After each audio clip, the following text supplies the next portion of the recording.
नमस्कार दोस्तों, जय हिंद। मैं हूं भाग्यराज। आप सभी का स्वागत करता हूं मेरे अपने YouTube चैनल पर। और जैसे कि हमने टेक्निकल के पूरे क्वेश्चंस करना प्रारंभ किया है, तो ये चीजें आपके लिए फिर से मैं पेपर नंबर 2 को सॉल्व कराने जा रहा हूं, जिसके आज हम 50 क्वेश्चन करेंगे। और मेरा बात याद रखिएगा बेटा, अगर आप पढ़ाई नहीं कर रहे हैं तो आप सबसे बड़ा गलती कर रहे हैं। आप अपने आप को धोखा दे रहे हैं, क्योंकि याद रखिएगा, खुद को धोखा देना। आप यहाँ पर किसी को प्रूफ करने नहीं बैठे हैं, आप यहाँ किसी को इंप्रेस करने के लिए पढ़ाई नहीं कर रहे हैं, आप सिर्फ और सिर्फ अपने करियर के लिए पढ़ाई कर रहे हैं। ये समय निकल गया तो वापस आएगा नहीं बेटा। इसलिए इंग्लिश हिंदी वाला ये सारे टर्म को छोड़कर जितने आप ऑब्जेक्टिव से घिरे रहेंगे, उतने आपके पेपर निकलने के चांसेस बने रहेंगे। ठीक है, चलिए बिना किसी देरी के वीडियो को प्रारंभ करते हैं। देखिए अभी ये previous year question paper number 2 है, जो मैं आपको पहले पेपर 1 करवा चुका हूं। चलिए पेपर 2 को डिस्कस करते हैं। इलेक्ट्रीशियन ग्रेड 2 का पेपर है, प्रिंटिंग प्रेस का। कब का है? डेट 18/12/2004 और इसका पेपर कोड भी है 200। मैं सारा चीज आपको दिया हूं ताकि आप चेक भी कर सकते हैं कि ये कब पेपर हुआ है। क्लियर है? चलिए पहला नंबर, two equal resistances are connected in parallel, the effective resistances. बोल रहा है जब दो समान प्रतिरोध को समांतर क्रम में लगाया जाए तो इक्विवेलेंट मतलब समतुल्य प्रतिरोध क्या होगा। तो आपको मालूम है, जैसे मैं बोला 5 और 5 ओम को पैरेलल में कनेक्ट करेंगे तो ये कैसे सॉल्व होगा बेटा? 5 × 5 डिवाइडेड बाई 5 + 5। आप बोलेंगे भाई 25 डिवाइडेड बाई 10 हो जाता है, तो ये कितना आ गया? 2.5। जस्ट 5 का क्या हो गया? आधा हो जाता है। तो आंसर क्या होगा? हाफ, आधा हो जाएगा। Option number B is your correct answer. Number 2 है, when the diameter of conductor is doubled, its resistance become। जब बोल रहा है जब किसी चालक के डायमीटर मतलब व्यास को 2 गुना कर दिया जाए तो उस चालक का प्रतिरोध क्या हो जाता है। तो आपको ये मालूम होगा इस फॉर्मूले से, R बराबर क्या होता है? ρL डिवाइडेड बाई A होता है। मतलब आप देखेंगे कि R व्युत्क्रमानुपाती है एरिया की, और एरिया होता है यहाँ पर हमेशा एरिया बराबर π/4 d²। ये आप पढ़ते भी हैं, चालक गोला रहता है तो गोले का एरिया इसे निकलता है। तो इस जगह पर जब मैं सॉल्व करूंगा, बोल रहा है जब डायमीटर को कितना कर दिया जाए, डी को बोल रहा है आधा कर दिया जाए। कहाँ बोल रहा है? देखिए डायमीटर को डबल कर दिया जाए बोल रहा है, मतलब डी बराबर 2d हो जाए ना। तो आर क्या हो जाएगा बेटा? आर समानुपाती 1/π/4 2d का स्क्वायर हो जाएगा, और 2 का स्क्वायर मतलब 4 हो जाएगा। तो आर व्युत्क्रमानुपाती हो गया 1/4 πd²। ये तो रेजिस्टेंस जो रहेगा ना 1/4 गुना हो जाएगा, मतलब 1/4 टाइम्स और करेक्ट आंसर। ठीक है, ध्यान रखिएगा, इस टाइप का क्वेश्चन बनता है और हमेशा बनेगा। क्लियर है ना? नंबर 3 बहुत इंपॉर्टेंट क्वेश्चन है। नंबर 3 क्वेश्चन बोल रहा है, A 200 watt 20 volt bulb is connected in 100 volt. The power consumption of the bulb is। ये पावर बेसिस पे मैंने आपको बताया भी है। क्या क्या दिया है? तो सबसे पहले पावर दिया है 200 वॉट। क्लियर है? फिर उसके बाद बोल रहा है 100 वोल्ट, इसको किससे कनेक्ट किया है? वोल्टेज से। 200 वोल्ट से कनेक्ट किया गया है। तो हमको निकालना है पावर कंजम्पशन। पावर का फॉर्मूला होता है V × I, एक फॉर्मूला होता है I²R, एक फॉर्मूला होता है V² डिवाइडेड बाई R।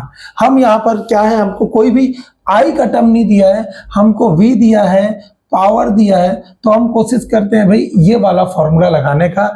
अगर मैं R निकाल लेता हूं तो मैं बना दूंगा। ठीक है, तो यहां से मैं सबसे पहले निकालूंगा P बराबर होता है V² डिवाइडेड बाई R। तो R बराबर हो जाएगा V² divided by P। V कितना दिया है मेरे को? 200 × 200 बटे P का कितना है? 200। तो 200 से 200 कट गया, R बराबर कितना आ गया? 200 ओम। ठीक है, मेरे को बताना है जब मैं इसको ना, कहाँ गया? बोल रहा है 100 वोल्ट से कनेक्ट करता हूं, मतलब जब ये 200 ओम को, ये जो पावर प्रतिरोध आया है, इसको जब मैं 100 वोल्ट से कनेक्ट कर रहा हूं, तब पावर कितना निकलेगा? पावर बराबर हमारा आ जाएगा V² डिवाइडेड बाई R। तो V² कितना है? तो V है 100 × 100 डिवाइडेड बाई 200, तो ये 0 से 0 कट गया, 2 पंचे 10, तो आंसर कितना आ गया 50 वॉट। कितना क्लियर हो गया? तो आंसर क्या आएगा इसका? Option number C is your correct answer question number 3 का। इस टाइप का क्वेश्चन रेलवे, एएलपी में, जेई में, टेक्नीशियन में, आप किसी भी जगह पे पेपर देंगे तो हमेशा बनेगा। चलिए अगला प्रश्न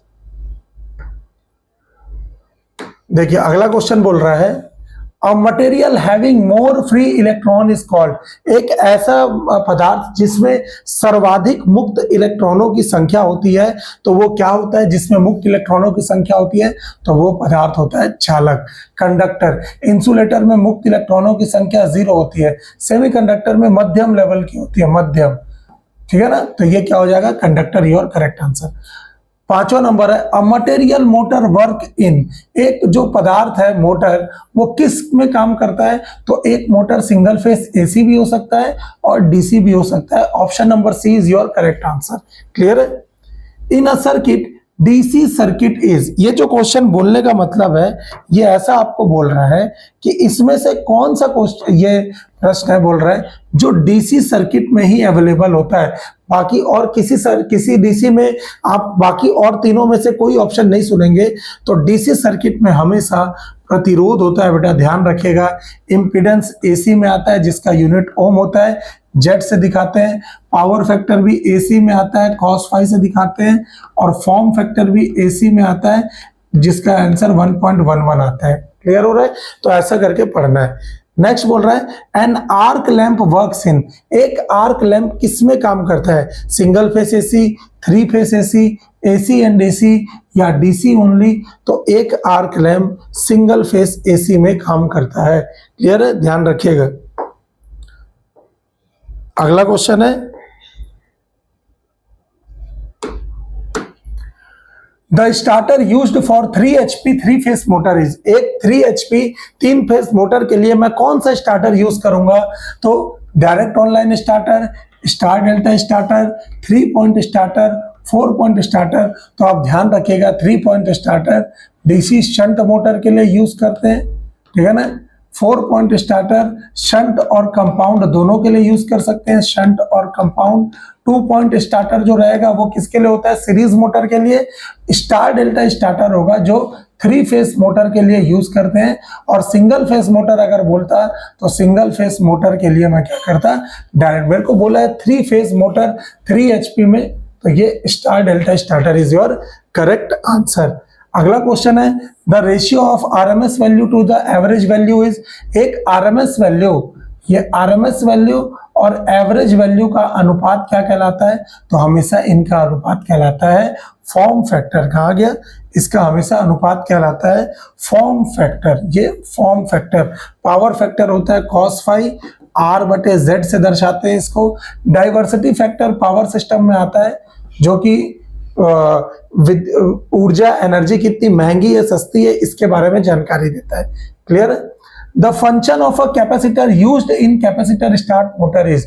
एक कैपेसिटर स्टार्ट मोटर में कैपेसिटर का उपयोग क्यों किया जाता है? तो पहला ऑप्शन है इंप्रूव पावर फैक्टर के लिए, शक्ति गुणांक को सुधारने के लिए, for protection from overload, load से सुरक्षा प्रदान करने के लिए, टू स्प्लिटिंग द फेस को बांटने के लिए, या to improve the form factor जो रूप गुणांक है उसको सुधारने के लिए। तो इसका आंसर आएगा हमेशा कि ये स्प्लिटिंग द फेस। अगर यही क्वेश्चन रहता, एक रहता capacitor start, capacitor run motor, capacitor start, capacitor run motor, अगर ये बोले रहता रन मोटर, अगर ये बोले रहता मेरे को कि इसमें एक कैपेसिटर, देखिएगा आप, इसको 2 कैपेसिटर लग रहा है ना, इसीलिए हम इसको 2 वैल्यू कैपेसिटर मोटर भी बोलते हैं, 2 वैल्यू कैपेसिटर मोटर। तो बोल रहा है कि एक कैपेसिटर का काम तो स्प्लिट फेस करना होगा, लेकिन दूसरे कैपेसिटर का काम क्या होगा? पावर फैक्टर को इंप्रूव करने के लिए लगाया जाता है। तो क्वेश्चन की वैरायटी को समझना है कि किस टाइप का हमको क्वेश्चन बोला जा रहा है। क्लियर है? चलिए अगला question, an electric conductor which is not a metal. एक ऐसा इलेक्ट्रिक कंडक्टर जो मेटल नहीं है भाई। तो यहां पर आप देखेंगे सिलिकॉन, कार्बन, रबड़। ये कार्बन भी कोई मेटल नहीं होता है, रबड़ भी मेटल नहीं होता है। ये जो है ना, ये इसमें आयोग के द्वारा ना क्या है, इसको क्रॉस कर दिया गया है, जबकि अगर इसका जो रियल आंसर होगा वो मरकरी होता है। कि मरकरी क्या है, एक मेटल होते हुए भी ये सामान्य अवस्था में, पारा सुने ना, द्रव की अवस्था में, लिक्विड फॉर्म में रहता है। क्लियर है ना? तो इसका आंसर आएगा मरकरी।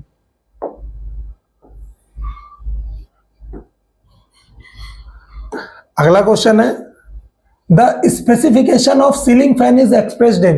एक सीलिंग फैन जो पंखा, छत का पंखा होता है, उसको किस टर्म पे हम एक्सप्रेस करते हैं, दिखाते किस टर्म पे है? तो ऑप्शन नंबर है वोल्टेज, पावर, करंट या स्वीप। तो option number D is your correct answer. हमेशा स्वीपिंग के बेस पे हम क्या करते हैं, सीलिंग फैन को दिखाते हैं, छत का पंखा स्वीपिंग के कंडीशन में दिखाते हैं। The motor used in portable hand drilling machine is. ऐसा कौन सा मोटर है जिसका यूज करते हैं? मैं आपको कल भी बोला था कि जो आपको टेक्निकल में मैंने शॉर्ट्स बताया था कि इतने सारे universal motor, capacitor run motor, split face motor, उसको अच्छे से पढ़ के जाइएगा बेटा।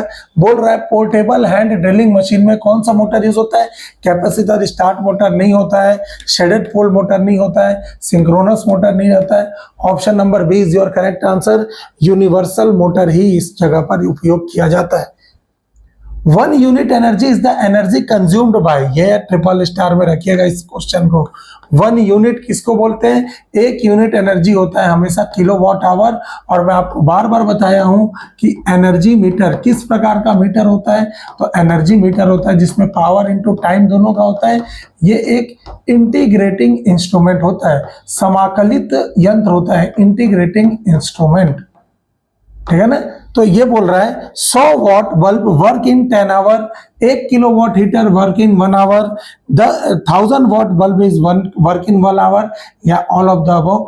तो इसका आंसर है ऑल ऑफ द अबव। आप बोलेंगे कैसे? तो ध्यान दीजिएगा, हमको बनाना है ये कितना है, 100 what into power into time होता है एनर्जी का मतलब, तो पावर इंटू 10 करूंगा तो ये कितना आ जाएगा, 100 इंटू 10 कितना हो गया, 1000 वॉट आवर। चाहे 1000 वॉट आवर बोलिए, चाहे इसको 1 किलो वॉट आवर बोलिए, ये भी तो एक यूनिट ही है ना। दूसरा नंबर और क्या आप देख रहे हैं, यहाँ पर पता चल रहा है ये 1000 है इंटू 1 घंटा, तो 1000 इंटू 1 घंटा करूंगा तो ये भी आएगा 1 किलो वॉट आवर, तो ये भी सही है। तीसरा number 1 kilo watt into 1 hour, तो ये कितना हो जाएगा, 1 किलो वॉट आवर, तो ये भी सही है। इसका मतलब है आंसर क्या हो जाएगा, all of the above is your correct answer.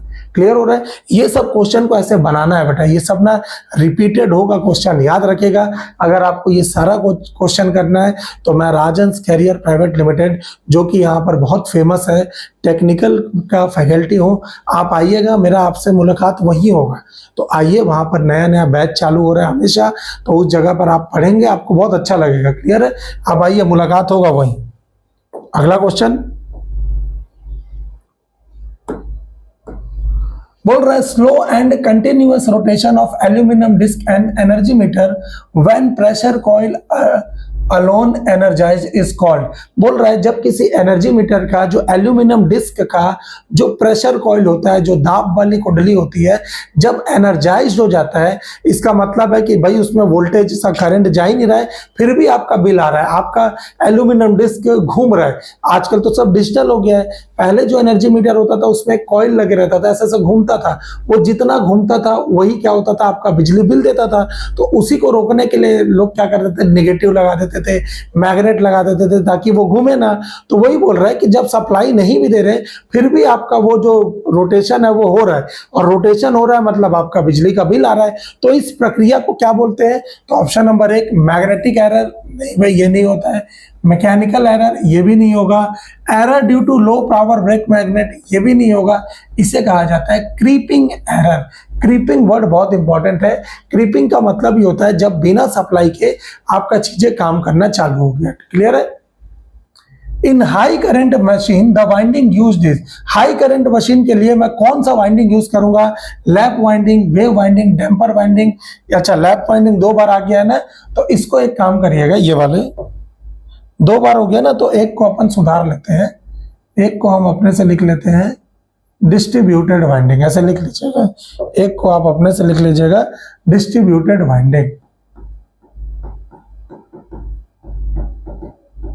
Distributed winding, देखिए ये क्या है, इसको टाइप मैं ही किया हूं तो मैं भी थोड़ा बहुत इधर उधर गलती होगा तो आप थोड़ा सा समझ जाइएगा, थोड़ा एडजस्ट भी कर दीजिएगा, क्योंकि मेरे पास कोई बहुत बड़ा साधन तो है नहीं, मैं सिर्फ आपके लिए काम कर रहा हूं बेटा, मेरे को कोई व्यूज के लिए मैं काम नहीं करता, मेरा पैशन है पढ़ाना, और वो चीज़ों के लिए मैं आपके लिए हमेशा करते रहूंगा, चाहे आप इसमें कितने लोग देख रहे हैं नहीं देख रहे हैं उससे मतलब नहीं, लेकिन अगर एक बच्चा भी ये सब चीज़ें देख रहा है और उसका रिजल्ट आ रहा है तो मतलब मैं अपने आप को बोलूंगा कि मेरा मेहनत सफल हो रहा है, क्लियर हो रहा है। तो इस जगह पर क्या है, हमेशा lap winding high current low voltage के लिए यूज करते हैं, वेव वाइंडिंग हाई वोल्टेज लो करंट के लिए करते हैं, डैम्पर वाइंडिंग का यूज हमेशा आप देखना किस चीज के लिए यूज करेंगे, तो डैम्पर वाइंडिंग का यूज हमेशा करते हैं हम ऑसिलेशंस को कम करने के लिए, और डिस्ट्रीब्यूटेड वाइंडिंग तो सिंक्रोनस में काम आता है जिसमें डिस्ट्रीब्यूशन फैक्टर की वैल्यू 1 होती है, तो इसका आंसर क्या आएगा, lap winding. In A distribution transformer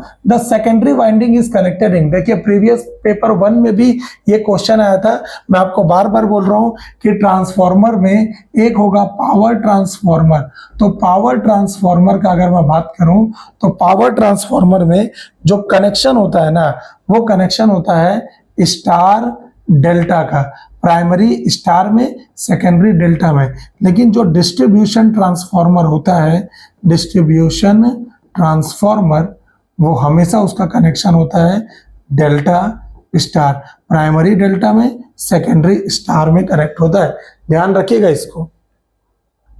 for parallel operation of alternator the method used is, बोल रहा है कि पैरेलल ऑपरेशन ऑफ किसी अल्टरनेटर के समांतर क्रम के लिए हम इसमें से कौन सी विधि करते हैं, तो डेल्टा, नहीं भाई डेल्टा नहीं करते, ब्राइट लैम्प, सिंक्रोनोस्कोप या एनी ऑफ द अबव, तो एनी ऑफ द अबव तो होगा नहीं, सिंक्रोनोस्कोप एक मेथड होता है, हमेशा क्या है, ब्राइट लैम्प इसमें दिखाता है 2 ब्राइट 1 डार्क, 2 डार्क 1 ब्राइट, ऐसे करके बहुत सारे मेथड होते हैं जिसको हम लोग यूज करते हैं, क्लियर है। चलिए अगला question, the speed of rotating magnetic field in a motor is called, एक रोटेटिंग मैग्नेटिक फील्ड का स्पीड क्या होता है जो किसी मोटर में, आपको मालूम है, जैसे मैं अभी आपको बोला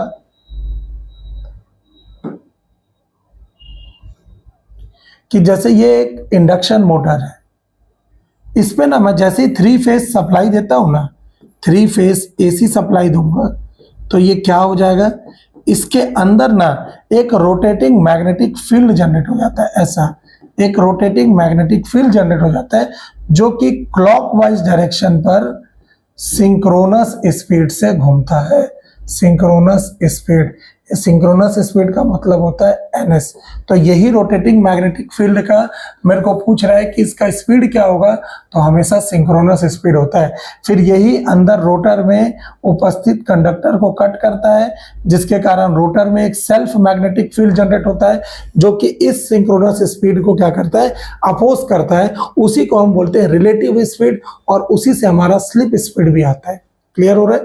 तो इसके बेसिस पे मैंने क्वेश्चन कराया है, आप देख सकते हैं। द नंबर ऑफ साइकिल्स पर second is called, number of cycle, जो आज मेरे से पढ़ा होगा क्लास में वैसे ही बता देगा कि साइकिल पर सेकंड क्या होता है, फ्रीक्वेंसी होता है, और फ्रीक्वेंसी हमेशा इनवर्सली प्रोपोर्शनल होता है बेटा 1/टाइम टाइम पीरियड का। भारत में फ्रीक्वेंसी 50 हर्ट्ज चलता है, और आईई रूल के अकॉर्डिंग अगर मैं बोलूं तो ±3% का वेरिएशन आता है, ध्यान रखिएगा, ठीक है ना। The power in a single phase AC circuit है, एक सिंगल फेस एसी सर्किट का पावर क्या होता है, देखिए पावर बहुत सारा फॉर्मूला होता है, अगर मैं डीसी का बात करूं तो पावर बराबर V × I, P बराबर V² / R, P बराबर I² R, लेकिन अगर मैं एसी का बात करूं तो पावर आता है, पावर बराबर VI cos φ। 3 फेस का अगर मैं बात करूं तो 3 फेस में पावर आता है √3 VL IL cos φ, ये आता है। तो इस जगह पे हमको यहाँ पर √3 नहीं दिया तो हम नहीं लेंगे इसको, I × Z भी नहीं लेंगे, V × I भी नहीं लेंगे, क्योंकि डीसी है, सिंगल फेस एसी सर्किट का बोल रहा है, तो मैं I² R ले लूंगा, ठीक है, क्योंकि जनरली यहाँ पर कुछ बोला नहीं है, √3 देता तो मैं बोलता है हाँ भाई 3 फेस में ले रहे हैं, तो हमारा आंसर क्या हो जाएगा, I² R।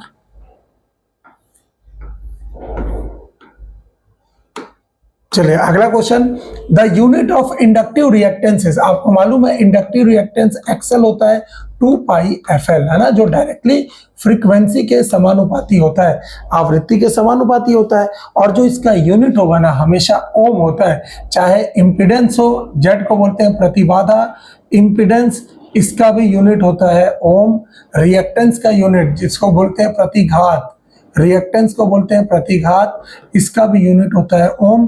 हेनरी होता है इंडक्टेंस का, इंडक्टेंस का यूनिट होता है।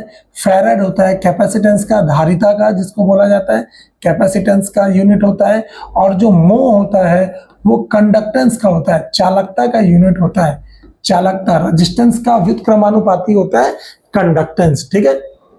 द रेसिप्रोकल ऑफ रेजिस्टेंस, देखिए यही क्वेश्चन बन गया कि रेजिस्टेंस का व्युत्क्रमानुपाती क्या होगा, इंडक्टेंस नहीं होता, रिएक्टेंस नहीं होता, कंडक्टेंस होता है। रेजिस्टेंस का मतलब होता है धारा के मार्ग में अवरोध उत्पन्न करना, कंडक्टेंस का मतलब होता है धारा को उतना ही अच्छे से बहाना, ठीक है ना, तो ये कंडक्टेंस हो गया। BHP स्टैंड्स फॉर, BHP इसमें से क्या शो करता है, ब्रिटिश हॉर्स पावर नहीं भाई, ब्रिटिश हाई पावर ये भी नहीं, बेल्ट हॉर्स पावर ये भी नहीं, ब्रेक हॉर्स पावर, यहां पर option number D is your correct answer, ठीक है। One of the instrument transformer is, इनमें से कौन सा है जो यंत्र के ट्रांसफॉर्मर के जैसा यूज किया जाता है, इंस्ट्रूमेंट ट्रांसफॉर्मर का, ठीक है। तो यहां पर क्या है, करंट ट्रांसफॉर्मर इंपॉर्टेंट है, डिस्ट्रीब्यूशन ट्रांसफॉर्मर नहीं होगा, एक प्रकार का पावर ट्रांसफॉर्मर में आता है ये, स्टेप अप, ऑटो ट्रांसफॉर्मर ये सब नहीं होगा, current transformer and potential transformer, CTPT ही होता है इंस्ट्रूमेंट ट्रांसफॉर्मर। इसी के जैसा एक प्रश्न आता है, ध्यान से देखिएगा, आइसोलेशन ट्रांसफॉर्मर, आइसोलेशन ट्रांसफॉर्मर का जो नंबर ऑफ टर्न्स रहता है हमेशा 1:1 में रहता है। इसका प्राइमरी और सेकेंडरी का जो नंबर ऑफ टर्न्स का जो अनुपात होगा 1:1 में रहेगा, क्लियर है। चलिए नेक्स्ट क्वेश्चन,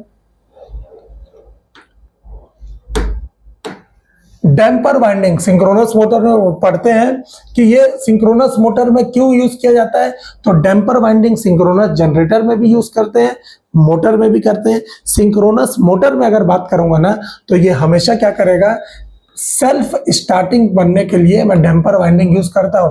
लेकिन अगर जैसे ही मैं बात करूंगा जनरेटर के लिए, तो जनरेटर में ये मैकेनिकली बैलेंस करने के लिए यूज किया जाता है, ठीक है ना, या इसी को मैं बोलूंगा अल्टरनेटर में मैकेनिकल बैलेंस करने के लिए यूज किया जाएगा, यांत्रिक रूप से बैलेंस करने के लिए।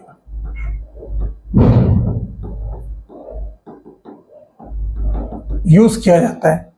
OCC is a graph which gives the relation between, OCC इसको बोलते हैं open circuit characteristic, open circuit characteristic, ठीक है। जो मेरे से सिंक्रोनस पढ़ा होगा, जो इंडक्शन पढ़ा होगा, उसमें मैं ये पूरे कैरेक्टरिस्टिक के बारे में नोट भी दिया हूं।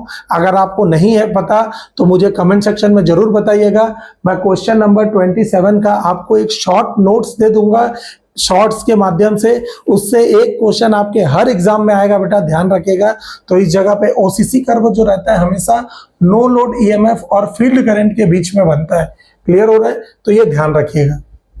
The rating of transformer is expressed in, ये प्रीवियस पेपर 1 में भी पूछा गया था, ट्रांसफॉर्मर की रेटिंग किस में देते हैं, किलोवाट नहीं, ऑप्शन गलत है, KVA में हमेशा ट्रांसफॉर्मर की रेटिंग देते हैं, तो ये वाला चीज हमारे लिए क्या हो जाएगा, इंपॉर्टेंट हो जाता है। The recommended frequency for AC supply as per Indian standard is 100 hertz, 60 hertz, 48 hertz, ये हर्ट्ज है बेटा, HZ है ना, ये HZ कर लीजिएगा, तो ये क्या होगा इसका answer, 50 hertz is your correct answer. और IE रूल के अनुसार इसका जो वेरिएशन होता है ±3% का होता है, मतलब 3% ज्यादा भी हो सकता है, 3% कम भी हो सकता है। इसका मतलब है 48.5 से करीब 51.5 तक का हमारा वेरिएशन आ सकता है, क्लियर है। A 6-pole generator has 6 parallel path. The generator is wound is, बोल रहा है एक जनरेटर का पोल 6 है और उसमें समांतर पथों की संख्या भी 6 है, तो ये जनरेटर किस टाइप की वाइंडिंग में है, तो आपको मालूम होगा जनरेटर में जनरली हम लोग 2 टाइप की वाइंडिंग देखते हैं, एक होता है लैप वाइंडिंग और एक होता है वेव वाइंडिंग। तो लैप वाइंडिंग में लैप वाइंडिंग में हमेशा A बराबर P होता है और वेव वाइंडिंग में हमेशा A बराबर 2 होता है। A दिखा रहा है समांतर पथों की संख्या, तो ये हमको बोल रहा है जिसमें समांतर पथों की संख्या पोल्स की संख्या के बराबर है, तो ये कौन सी वाइंडिंग कहलाएगी?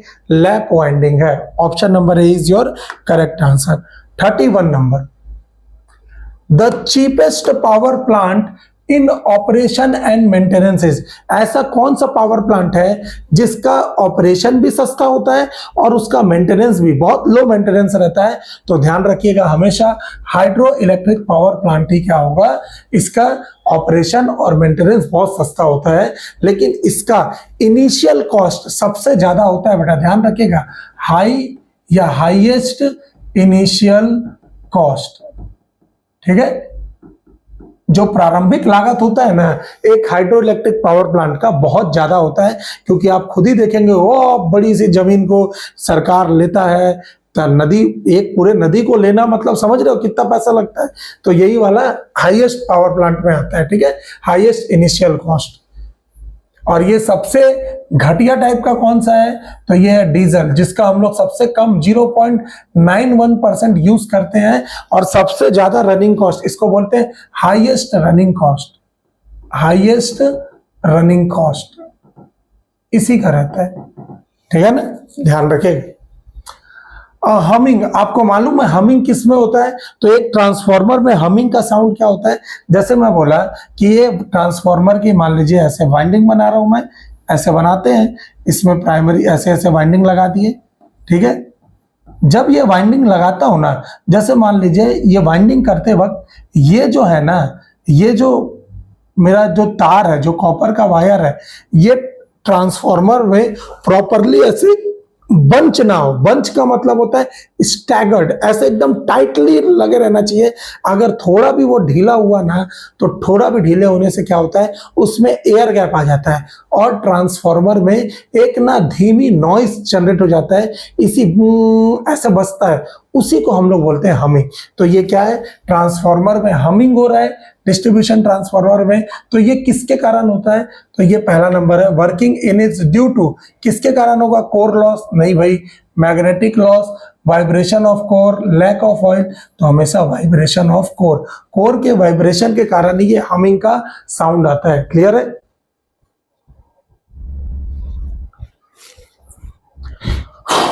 थोड़ा पानी पी लिया जाए।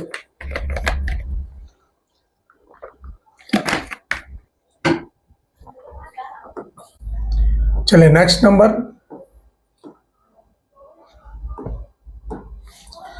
when frequency of supply is increased the no load speed of the motor is।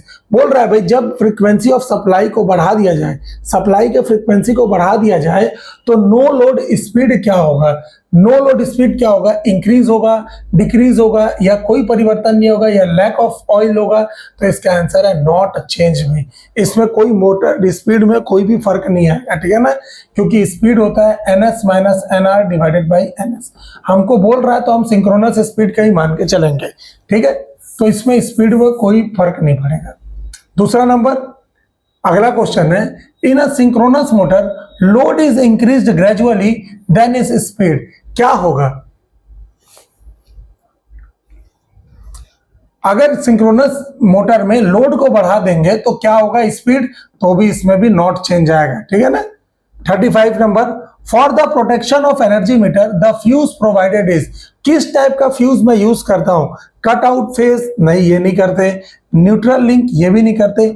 Aerial fuse he use करते हैं एनर्जी मीटर में। क्लियर है? एरियल फ्यूज ध्यान में रखिएगा। एमसीबी स्टैंड्स फॉर, बहुत इंपॉर्टेंट है ये, ITI TO में भी पूछा हुआ है। एमसीबी स्टैंड फॉर, तो ये होगा miniature circuit breaker. Option number C is your correct answer. In a 3 phase delta connection system, delta connection system में क्या होता है? VL और IL सेम फेज में है, IL बराबर I फेज, VL बराबर V फेज, या VL और IL फेज डिफरेंस 45 डिग्री का हो। तो इसका आंसर क्या होगा? VL और V फेज, VL बराबर होगा V फेज से। आपको मैं समझा भी देता हूं इस जगह पर, आपको यहीं पे बता देता हूं। देखिए 2 टाइप का सिस्टम हमारे पास चलता है, एक होता है स्टार कनेक्शन, स्टार कनेक्शन, और दूसरा होता है डेल्टा कनेक्शन। मैं बार बार बोल रहा हूं, आपको टेक्निकल में कोई सा भी दिक्कतें आती है आप मुझे कमेंट सेक्शन में वो टॉपिक बताइए, मैं आपको पूरा का पूरा अच्छे तरीके से यहाँ से समझा दूंगा। अगर आपको डिटेल में पढ़ना है बहुत अच्छे से मुझसे इसी जैसे कि आपका पेपर एकदम, अगर आप सिलेक्शन लेना चाहते हैं तो Rajan's career private limited sector 6 Bhilai में कंटिन्यू बैचेस चालू है, आप आइए, लेट मत करिए। जितना लेट करेंगे आप जितना सोचेंगे उतना ही आपके लिए दिक्कत होगा। क्लियर है? स्टार कनेक्शन, स्टार कनेक्शन में जो मेरा आईएल रहता है ना, लोड लाइन करंट, वो हमेशा फेज करंट के बराबर होता है, लेकिन जो लाइन वोल्टेज रहता है वो हमेशा फेज वोल्टेज के √3 गुना होता है। लेकिन इसी का उल्टा डेल्टा में होगा, VL बराबर V फेज होता है, और जो लाइन करंट होगा ना वो √3 फेज करंट के बराबर होता है।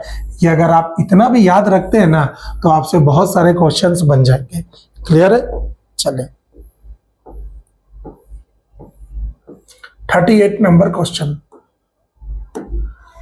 The working principle of universal motor is same as that of. एक यूनिवर्सल मोटर का वर्किंग प्रिंसिपल जो कार्यकारी सिद्धांत है इनमें से किस मोटर के जैसा है? आपको बताना है, DC series motor, shunt motor, compound motor या इंडक्शन मोटर। तो इसका आंसर आएगा डीसी सीरीज मोटर के जैसा यूनिवर्सल मोटर का प्रिंसिपल होता है। इन film projector the lamp used for, कौन सा लैंप यूज होगा? नियॉन लैंप नहीं बोल रहा है, फिल्म कोई प्रोजेक्टर के लिए किस टाइप का लैंप यूज करते हैं? तो नियॉन लैंप नहीं होता है, डिस्चार्ज लैंप भी नहीं होता है, एसवी लैंप भी नहीं होता है, हमेशा आर्क लैंप यूज किया जाता है। ध्यान रखिएगा ये आर्क है, आर्क, ठीक है ना? मैं बोला हूं मेरे से थोड़ा बहुत गलती हो जाएगा तो थोड़ा सा आप संभाल लीजिएगा। ये आर्क लैंप होता है, हमेशा आर्क लैंप का फिल्म प्रोजेक्टर के लिए यूज करते हैं। फिर अगला क्वेश्चन बोल रहा है the use of coupling capacitor in double tube connection is. क्या होगा? एक डबल ट्यूब कनेक्शन में कपलिंग कैपेसिटर, कपलिंग का मतलब होता है युग्मित, युग्मित संधारित्र का उपयोग क्यों किया जाता है? improve power factor, to reduce stroboscopic effect, to give more light या to produce high voltage। तो हमेशा ये यूज होगा improve power factor के लिए उपयोग किया जाता है। अगला question, the EHV extra high voltage transmission in is 3 phase 3 wire, 3 phase 4 wire, single phase system या डीसी से सप्लाई। तो एक्स्ट्रा हाई वोल्टेज हमेशा 3 फेज 4 वायर सिस्टम में चलता है। हमारे जो घर का है वो सिंगल फेज और 3 फेज 3 वायर इसी में चलता है ना। डीसी सप्लाई तो कहाँ रहेगा? डीसी सप्लाई आप जानते हैं बैटरी वगैरह में मिलता है। The reading of megger when the terminal are open, जब मैगर का टर्मिनल ओपन हो तो रीडिंग क्या मिलेगा? तो हमेशा 0 मिलता है, ध्यान रखिएगा। क्लियर है? For temporary use of system of wiring used is, temporary के लिए मतलब एक बोला जाता है, जैसे एक स्थायी होता है एक अस्थायी वायरिंग किसके लिए करते हैं हम लोग देखेंगे, क्लीट wiring, CTS wiring, casing and capping या कंड्यूट सिस्टम। तो हमेशा केसिंग एंड कैपिंग ही हमारे लिए क्या होगा? एक टेम्पररी वायरिंग होता है। क्लियर है? नेक्स्ट क्वेश्चन है the direction of rotation of motor can be found by using. एक मोटर के डायरेक्शन को, जो दिशा है उसको हम किस नियम से पता करते हैं? Fleming left hand rule, Fleming right hand rule, Lenz law या फेराडेस लॉ। तो फेराडेस लॉ से ध्यान रखिएगा ईएमएफ फाइंड आउट करते हैं हम लोग, फेराडेस से ईएमएफ फाइंड आउट करते हैं। लेंज लॉ बोलता है जो जिसके द्वारा उत्पन्न हो रहा है ना, थोड़ी देर में वो उसी को अपोज करने लग जाता है तो उसको बोलते हैं लेंज लॉ। हमारे पास बोल रहा है मोटर, और मोटर के केस में आपको मालूम है MOTOR, मोटर के केस में हम लोग यूज करते हैं फ्लेमिंग लेफ्ट हैंड रूल। यहां पे एक आ रहा है, यहां पे भी एक आ रहा है, तो Fleming left hand rule option number है। यही अगर जनरेटर का होता तो जनरेटर का होता ना तो हम लोग यूज करते हैं फ्लेमिंग राइट हैंड रूल। यहां भी 2 आ रहा है, यहां भी 2 आ रहा है, तो जनरेटर के लिए Fleming right hand rule, motor के लिए फ्लेमिंग लेफ्ट हैंड रूल। तो ये मोटर के लिए यूज होगा और ये जनरेटर के लिए यूज होगा। क्लियर है? फिर बोल रहा है polarisation is the defect of, ये जो ध्रुवीकरण होता है पोलराइजेशन को बोलते हैं ध्रुवीकरण। ध्रुवीकरण ये किस में होता है? Lead acid cell, simple voltaic cell, dry cell या निकल कैडमियम सेल? तो इसका जो आंसर आएगा वो है निकल कैडमियम सेल। जो पोलराइजेशन होता है वो निकल कैडमियम सेल में आता है, ठीक है। फॉर इलेक्ट्रोप्लेटिंग, इलेक्ट्रोप्लेटिंग के लिए जो मेरे से पढ़ा होगा उसको मालूम होगा कि हमेशा डीसी सप्लाई ही यूज करते हैं। अच्छा, DC supply, object is taken as cathode, सही बात है ये भी। इलेक्ट्रोलाइट सॉल्यूशन भी यूज करते हैं, तो इसका आंसर इसका आंसर होगा all of the above. Answer number 4 is your correct answer, ठीक है। 47 नंबर है, सेंट्रीफ्यूगल है ये, fugal switch is used in, centrifugal switch किस में यूज करते हैं हम लोग? 3 phase motor, transformer, DC motor या कैपेसिटर स्टार्ट मोटर? तो कैपेसिटर स्टार्ट मोटर में ही एक सेंट्रीफ्यूगल स्विच के द्वारा इसको क्या करते हैं, स्टार्ट किया जाता है, जिसमें कैपेसिटर लगाने का मतलब होता है स्प्लिट को 2 पार्ट में, फेज को 2 पार्ट में बांटना। क्लियर है? इसका क्वेश्चन ऊपर देखे थे हम लोग। 48 नंबर, आज तो 50 तक ही करते हैं, ठीक है। तो 48 number, Buchholz relay is a protective device used in, किस में करते हैं? 3 फेज मोटर में उपयोग नहीं करते, सिंगल फेज मोटर में नहीं करते, हमेशा पावर ट्रांसफार्मर में बुकोल्स रिले का उपयोग किया जाता है। आपको यह भी मालूम होगा कि बुकोल्स रिले हमेशा एक टेम्परेचर सेंसिटिव रिले होता है। क्लियर है? तो ये बुकोल्स रिले में उपयोग किया जाता है। Inductive type wattmeter is used for measuring, induction type wattmeter बोल रहा है, जो प्रेरण टाइप का वॉटमीटर होता है, प्रेरण प्रकार का वॉटमीटर, प्रेरण प्रकार का वॉटमीटर, ये किस में उपयोग किया जाता है? तो आप देखेंगे AC power, DC power, AC या डीसी पावर या रिएक्टिव पावर। तो हमेशा इंडक्शन लग गया मतलब वो प्रेरण एसी का ही यूज कर रहे हैं। क्लियर है? The insulator used in dead and, ये डेड एंड को अच्छे से समझिएगा बेटा। इंसुलेटर, मैं इसको ऊपर कर दे रहा हूं। The insulator used in the dead end of LT line is, LT line में डेड एंड का मतलब होता है जैसे एक ट्रांसमिशन लाइन ऐसा चल रहा है और अब इसको मोड़ना है, तो यहां से ऐसे मोड़ दिए इसको, तो यही इसका डेड एंड होता है। तो इस टाइम पे हम लोग कौन सा इंसुलेटर यूज करते हैं? शेकल इंसुलेटर नहीं, ये नहीं करते, पिन टाइप इंसुलेटर भी नहीं करते, डिस्क इंसुलेटर भी यूज नहीं करते। इसको थोड़ा सा सुधार लीजिएगा, ये स्ट्रेन ही है, ये स्ट्रेन इंसुलेटर है। ये किस टाइप का इंसुलेटर है? स्ट्रेन, STRAIN, स्ट्रेन इंसुलेटर है। तो इसका हम लोग क्या करते हैं, यूज करते हैं। Option number D is your correct answer, ठीक है। अब ये आप आगे भी देखेंगे ये वाला चीजें, कल मैं आपको और 50 क्वेश्चन और करा दूंगा। आज के लिए 50 क्वेश्चन काफी है। इस टाइप के क्वेश्चन को अच्छे से देखिए, समझने का कोशिश करिए इसको। अब पूरी की पूरी वीडियो भाग्यराज सर टेक्निकल में आपको उपलब्ध कराया जाएगा, जिसमें आपको पूरा का पूरा ये जो यूनिट है ना, इसको बहुत अच्छे से बताऊंगा। अगर आपको प्योर टेक्निकल कंटेंट चाहिए तो मेरे दूसरे चैनल, इस चैनल पर दूसरे चैनल में अपलोड है, आप उसको आराम से देख लीजिएगा, ठीक है। चलिए, ये वीडियो इसमें भी आएगा और दूसरे चैनल में भी आएगा, ठीक। चलिए, आपको अगर कुछ भी डाउट होगा तो मुझे कमेंट सेक्शन में जरूर बताइएगा। तो आज के लिए ये वीडियो को इतना काफी करते हैं, ठीक। और थोड़ी देर में आपको मैं वो भी बता दूंगा। तो बहुत सारे बच्चे मेरे से पूछ भी रहे हैं कि सर रेलवे जेई और एएलपी जेई का जो एएलपी और रेलवे जेई का जो सिलेबस है ना, उसको बस थोड़ा सा समझा दीजिए कि जेई में क्या क्या पढ़ना है और एएलपी में क्या क्या पढ़ना है। तो मैं 3-4 मिनट मैं आपको पूरा चीजें समझा दूंगा, लेकिन अभी नहीं, इस वीडियो में नहीं। मैं नेक्स्ट और एक वीडियो लाऊंगा जिसमें मैं आपको अच्छे से दोनों का एक सार बता दूंगा कि किस में क्या पढ़ना है। अगर आप ये वीडियो चाहते हैं तो मुझे कमेंट सेक्शन में जरूर बताइएगा। चलिए, मिलते हैं अगले वीडियो में। Thank you so much. जय हिंद, जय भारत।